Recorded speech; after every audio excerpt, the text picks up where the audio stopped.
What's up, guys? This is an exclusive, bringing you my last part of the Atlanta playbook here. We're in the stack Y flex formation, and the play that I want to talk to you about today is both inside zone and drive H wheel.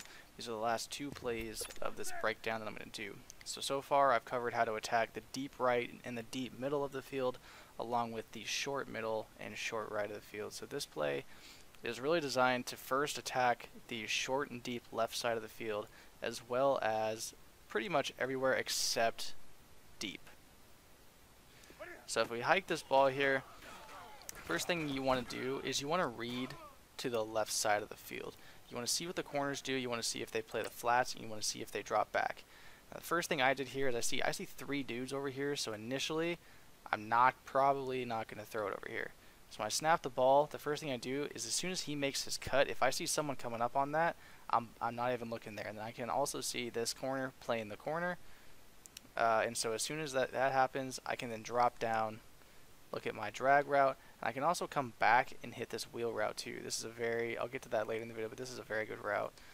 So once again, going through the progression here, look to the left side of the field, I can see that's pretty much covered up, come back, and if he's open, just take my yards there and move on.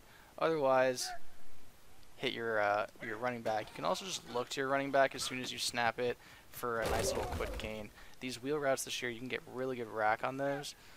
So if someone's not playing like a hard flat coverage over there with a CB, you can really get some good yardage with that if you really want to look to the right side of the field. But mainly, this play is designed to attack the left side of the field. And it's really good against a cover 3 or something where you can really get a good read and a good feel for what the CBs are going to do if Cam can make an actual throw here. Let's try this again. You can see the CB jumps back, and I can get a quick, 10-yard gain.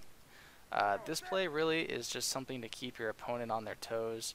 Try to keep them respecting all areas of the field. I won't normally run this play more than maybe once per drive. But that's about it. It's just really, if you're going to cheat out and try to take something else away from me, then this is the play that I can throw at you to kind of just show that I can attack all areas of the field. And then the last play, with that being said, the last play here is just the inside zone.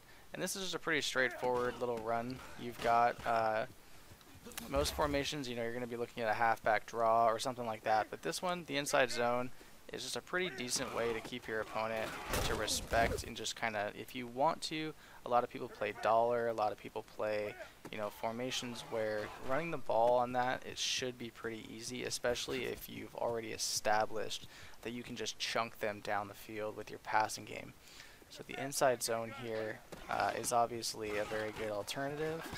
You can see if you have a running back that can break these runs, like if you've got someone in Mutt like Shady McCoy, you can really do damage with that.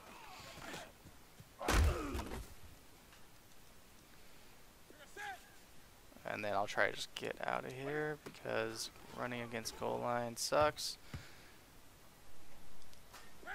But anyways, the inside zone, ideally run it against a dollar formation or those 3-5 formations you always see, and just kind of follow your blocks, take your 5 yards. If you can pop one, then pop one. But really, this is just meant to say, hey, I can run the ball from this formation as well. I'm not just going to sit here and pass it all day. But once again, this last play is called halfback wheel drive, and it's mainly just designed to attack the left side of the field, and then your progressions move from left to right, kind of like reading a book. And if you don't see anything else open, you can always hit your tight end on that dig route. That's a good zone beater. It's also a good man beater. Let's see if I can get a good play here off with it.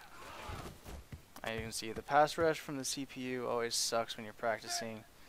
But let's see if I can get a good one this time. You can see that Greg Olsen gets a really good cut on the inside. And it's just another route to kind of hold a defensive user in the middle of the field. And yeah, that's about it. So that concludes my scheme. Thanks for watching, guys. Throw this in your playbooks. This is out of the Atlanta playbook, so hope it works.